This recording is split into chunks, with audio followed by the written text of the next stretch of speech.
Another day, another project. Today, mercifully, it warmed up. It actually got to 81 degrees. Considering how cold it's been here in Florida, wearing a t-shirt for a spell is a much welcome thing. So the next project is actually not something I'm gonna be tackling yet, but I did buy supplies for it. I will be tackling part of it. So one thing that I've learned from having multiple camper shells and multiple trucks is you could put a bed rack sort of like between, horizontally. So what that's going to do is actually separate the bottom from the top so that you could generally use the top for, ironically, camping out of, if that's what you want to do. Early on in my camping career, that's actually what I've done. I used to blow up a mattress under the camper shell, and I had a platform specifically for that. Had like a little shower setup, and I used to go mountain biking and scuba diving, so my scuba equipment would be on the bottom, and then I'd be sleeping on the top. So what I've learned from those experiences was the fact that when you use plywood, which is what most people want to use, you severely limit yourself in ways you don't even think about at the time when you're designing the system, right? Because ultimately what you're trying to do is you're trying to cover the entire bed, which is in this case 5 feet. On my old truck it was 6. In my first truck it was also 5. So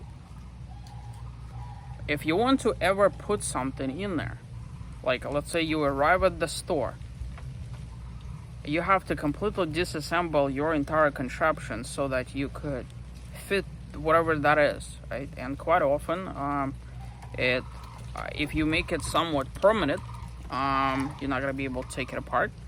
And likewise, if you're actually taking it apart, well, meaning that it's not permanent, it still takes time to disassemble and whatever. And it's just big, it's bulky. Sheets of plywood are actually quite heavy, believe it or not. So the second time around when I did that, I actually made a removable modular system so that I could still maintain the horizontal thing, but I was able to actually, if I had something in the back of the pickup truck that I needed to put in, like for example, I don't know, cat litter or something like that, I could always just remove the 2x4s that I've put. So the problem with 2x4s is that they would bend under the weight and sag. They have just enough spring to them that ultimately I switched to 2x6s. So as you notice in this video, I actually have 2x6s once again, plus outdoor carpet and everything. So what's going to happen is all of the 2x6s are actually going to be horizontal across entire bed. The only way I would know the length to cut them is, by waiting for my camper shell to actually get here, because there's no point in cutting them. And I would prefer not to cut them twice. But every board is 2x6, and I'm gonna demonstrate to you with kind of sort of what the intent is. There we go. So if you notice this across, right?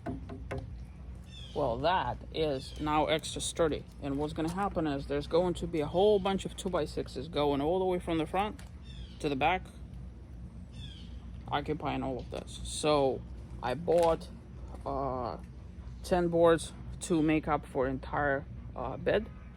Probably went a little bit too many boards, but you know what, I would rather have more boards than not enough boards. So I'll be chopping them. And so I'll be losing like 3 feet off every board. And then another thing that I'm gonna do is the outdoor carpet. That is going to wrap every individual board. So the board being 6, plus whatever this piece, which is, I'm guessing, 1.5 inches. So there's going to be about like 9 inches of carpet on every board. And the benefit to all of this is that being so modular, I could actually remove individual boards to make this platform as wide or as long as I want at any given moment. And all I'd have to do is just either lift the side doors over here and just slide them over, or do it from the back, just kind of shimmy them forward. So that's a project for the future, unfortunately, partly because still waiting for the camper shell. They said 12 to 16. I'm hoping that it's not 12 to 16 weeks. I really am, because it will it's not something that I could control. Last time I waited, I was given 8 to 12, and it was done in 6. So we'll see. But for time being, my goal is to bring the boards in my house. They're not treated, so I don't want them out here in the weather elements. Another thing that I found today, with this coronavirus and the whole circus that's going around lumber industry, price on lumber has just skyrocketed like crazy. You could buy and do this project in about $50, right? So like last time I've done it, I kid you not, I bought that carpet, except in a different color. I bought 10 2x6s.